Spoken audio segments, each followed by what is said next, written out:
আধুনিক বিশ্বে আবিষ্কৃত কিছু বৈজ্ঞানিক প্রযুক্তি যেগুলোর ইঙ্গিত পবিত্র কোরআন শরীফে দেওয়া আছে। চলুন জেনে আসি সেগুলো কি কি। সূরা আন-নামলের 38 থেকে 40 নম্বর আয়াতে এক ঘটনার উল্লেখ করা আছে। আয়াত অনুসারে সুলাইমান আলাইহিস সালাম সেবা রানী বিলকিসের সিংহাসন চান। সেখানে উপস্থিত এক ব্যক্তি যার পবিত্র কিতাবে জ্ঞান ছিল, তিনি সেই সিংহাসনটি এনে দেন। যে সিংহাসনটি ছিল হাজার হাজার কিলোমিটার দূরে, সেটা হতে পারে প্রত্যক্ষভাবে কিংবা ছবি প্রদর্শন করার মাধ্যমে। এবার কল্পনা করুন তো, এটাকে কি ভিডিও কলের সাথে তুলনা করা যায় না, যার মাধ্যমে ছবি প্রদর্শন এবং শব্দ শ্রবণ দুই সম্ভব হয়। সূরা আন-নামলে আরো উল্লেখ আছে, হযরত সুলাইমান আলাইহিস সালাম পাখিদের ভাষা বুঝতেন এবং তিনি পশু পাখিদের শক্তিকে কাজে লাগাতে পারতেন, যা আমরা ইতিমধ্যে শুরু করে দিয়েছি। কবুতরকে ব্যবহার করে অনেক আগে থেকেই বার্তা প্রেরণ করা হয়ে থাকে।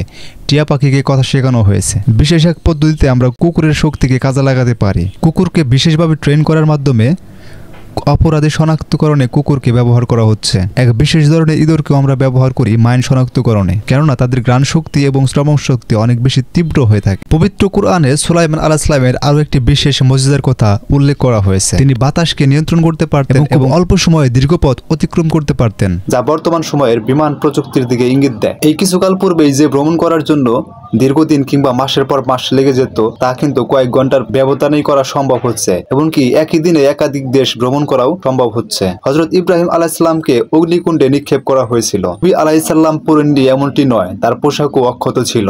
এখানে রয়েছে মানব জাতির জন্য প্রযুক্তির এক অনন্য নিদর্শন। এ থেকে অনুমান করা যায় যে ভবিষ্যতে এমন কোনো এক আবিষ্কার হতে পারে যা আগুন প্রতিরোধী হবে এবং সত্যি সত্যি বিংশ শতাব্দীর শুরুর দিকে এক ধরনের অগ্নি নির্বাপক পোশাক তৈরি হয়, যা ফায়ার সার্ভিসদের কাজের অগ্রগতিকে অনেক গুণ বাড়িয়ে দিয়েছে। সূরা বাকারাতে উল্লেখ আছে, হযরত মুসা আলাইহিস সালাম লাঠি দিয়ে একটি পাথরে আঘাত করার ফলে 12টি ঝর্ণার তৈরি হয়েছিল এবং তৃষ্ণার্ত মানুষেরা সেখান থেকে তাদের তৃষ্ণা নিবারণ করেছিলেন। এই অলৌকিক ঘটনা আসলে কোন বার্তা লুকায়িত ছিল? এটা স্পষ্ট করে দেয় যে ভূগর্ভস্থ পানি উত্তোলন করা সম্ভব। বর্তমানে খনন প্রযুক্তির মাধ্যমে ভূগর্ভস্থ পানি, তেল এবং বিভিন্ন প্রাকৃতিক সম্পদ উত্তোলন করা সম্ভব হচ্ছে।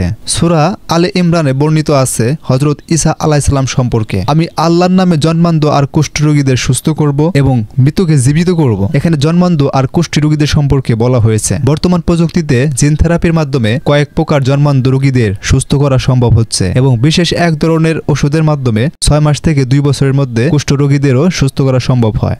বর্তমান বিশ্বে বিশেষ কিছু এলাকা ছাড়া পৃথিবীতে কুষ্ঠরোগীদের সংখ্যা নেমে এসেছে প্রায় শূন্যের কোঠায়। এখন আপনি হয়তো ভাবছেন এই বিষয়গুলোর সুস্পষ্ট উল্লেখ কেন কোরআন শরীফে নেই? কারণ এগুলোই পবিত্র কোরআনের মূল বিষয় নয়। কারণ কোরআনের প্রধান বিষয় হচ্ছে আল্লাহর একত্ববাদ, পরকাল, বিচার, ইবাদত এবং নবুয়াত।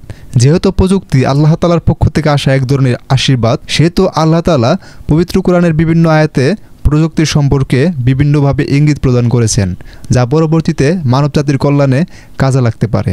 যেহেতু প্রযুক্তি মানব জীবনে গুরুত্বপূর্ণ, তাই সেগুলো বিভিন্ন ঘটনা এবং মুজিজার মাধ্যমে আল্লাহ তাআলা উল্লেখ করেছেন। আশা করি বুঝতে পেরেছেন। ধন্যবাদ সবাইকে। আসসালামু আলাইকুম।